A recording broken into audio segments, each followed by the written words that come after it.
So this the average deviation is 1.37. These are squared values, so uh, that's like magnitude of error that we are getting for those squared values of those errors. And R square is 0.68 or about zero point 0.7, right?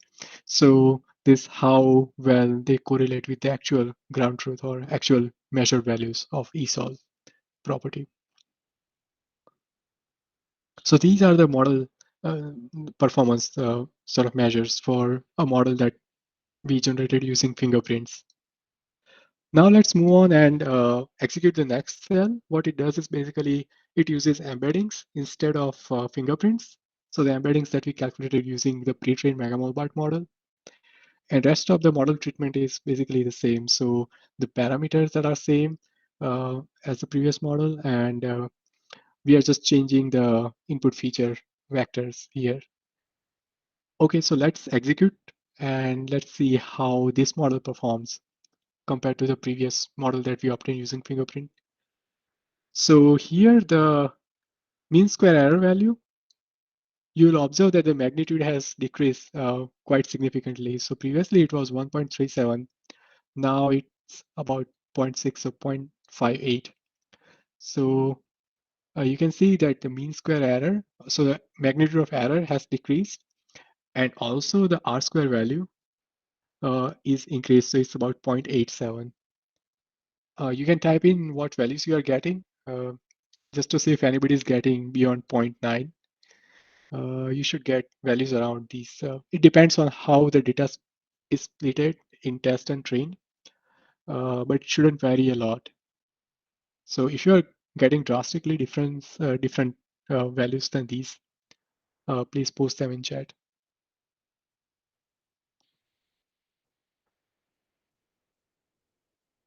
Okay, so and let's visualize basically these parameters. So like I was mentioning, the mean square error has decreased almost more than half.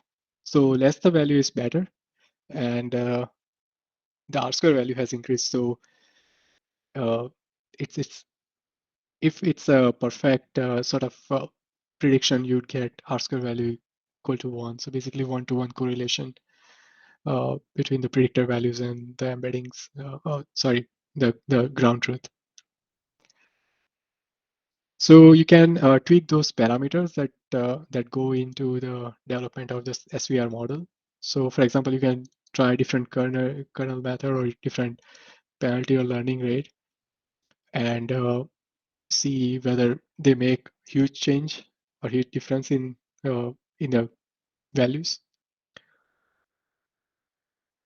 And let us know if you have any questions. So this sort of concludes the third step that we uh, wanted to create a prediction model using embeddings and comparing the model performance.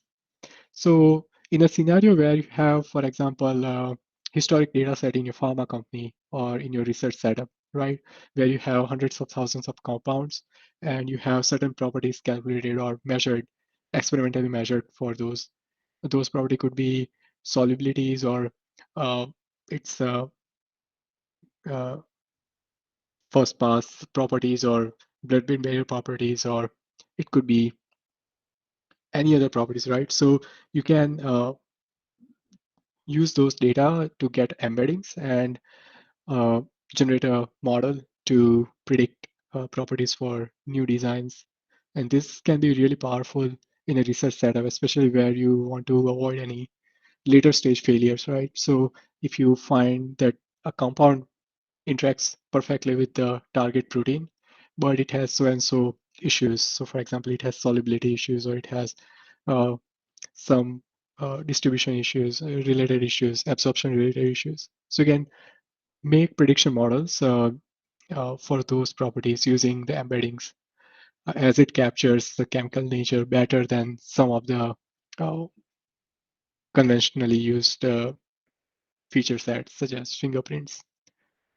So yeah, as an exercise, you can uh, compare how embeddings perform with your preferred set of features, or you can try this embedding calculations and generating a model and comparing with uh, your existing model if you have one for property prediction.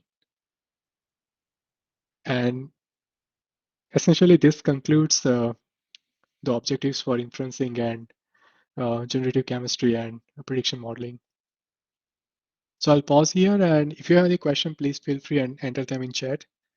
Since we have some time left, I'll be happy to answer those questions.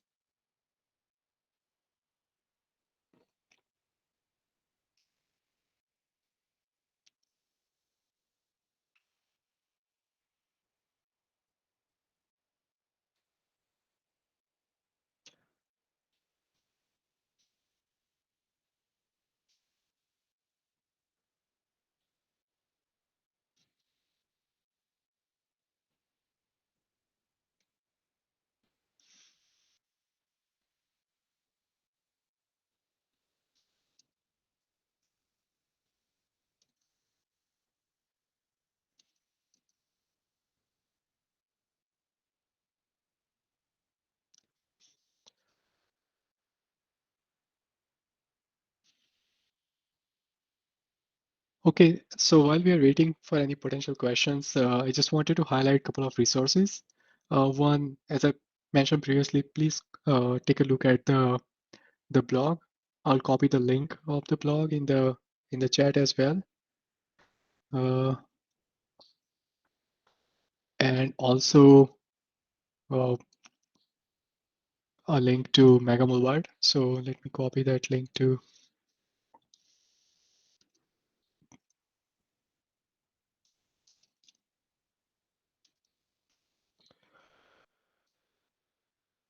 So you can go and check out those ready to use containers. So basically, you will have to execute a couple of commands and then the container will be up and running. You can interact with the container using Jupyter Notebook just by going to the specific port here, or you can use the gRPC service to run your inference queries from programming interface.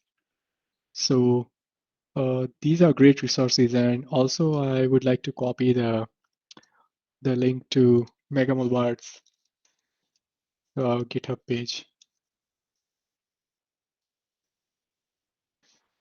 Uh, so you can go to this GitHub link and follow more technical details about the pre-trained model and learn more about the BioNeMo framework. So BioNeMo is a framework where you'll have uh, not only Megamolbard, but you'll have other uh, models such as ProTIP5 and ESM1B versions of ESM models. So these models, they can ingest protein or DNA related data. For example, you can provide protein sequences in FASTA format or in nucleotide sequences also as FASTA formats, or for Megamolbart, you can provide chemical smiles format as input. And uh, you can obtain embeddings. So here we are obtaining embeddings for predicting certain small molecular physicochemical properties. But you can imagine a scenario where you have set of proteins and you calculate embedding, you train a model and you predict certain properties for proteins, for example, its subcellular localization or a protein's uh, melting point or certain features, right? Stability. So yeah, I mean, you can train a variety of models for variety of property predictions using embeddings. And you can also use these models for generative tasks, right? So if, for example, if you are optimizing around certain antibody design, so you can use pre-trained model to generate new sort of uh, recognition sites, and you can uh, perform antibody design as well. So yeah, these are some of the generative tasks that you can consider using these models. Some of these models will be in early access, so if you or your research team is interested in testing them out in early phase before it goes into general accessibility, please reach out to NVIDIA's team, NVIDIA's Clara team, and we'll be happy to onboard you uh, for early access.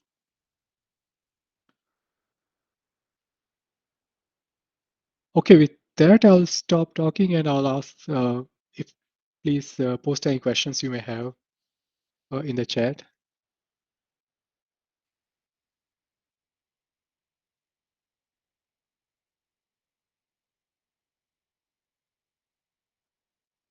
And a quick note for those who are joining late, you you have to uh, basically execute this command bash move file.sh in a command line tab uh, before running some of the uh, tasks for model training and also for inference, just to copy some of the files in those specific places.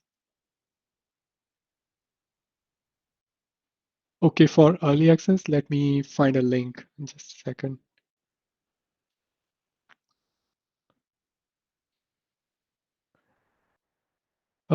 TS, if you are uh, looking at the questions, if you can, if you have the link handy for early access interest list, please paste them in chat. Otherwise, I'll find those.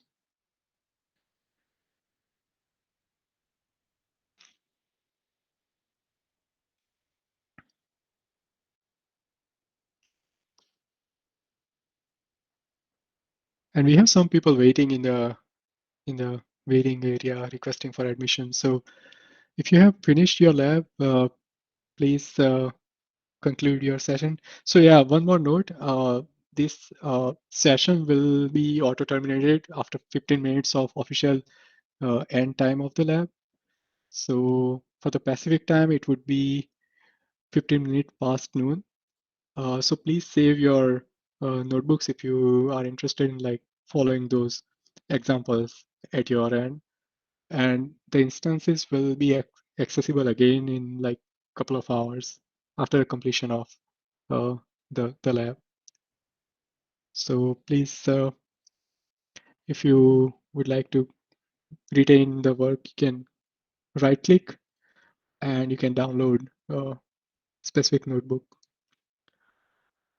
And like I mentioned before, you can access the megamolbart container from NGC catalog.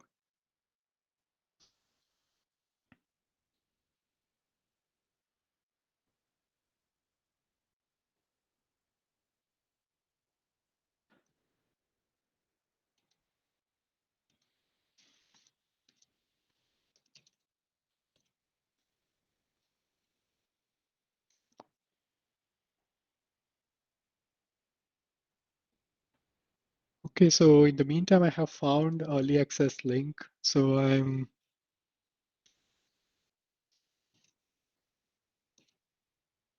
copying that in chat.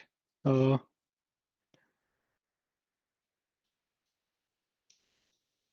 so you can follow this link and join the interest list. And once the program is, once the some of those models are ready for early access, you'll get, it should be BioNemo.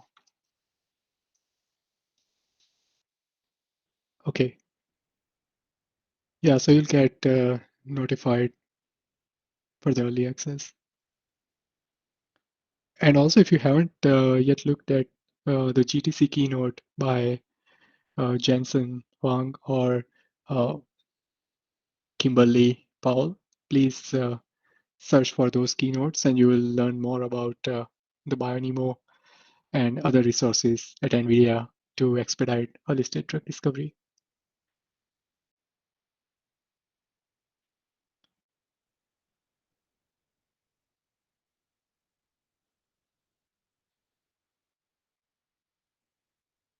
With that, if you have concluded your exercise, please let us know if you have any questions. And uh, there are people waiting to join this session, so I may be able to add them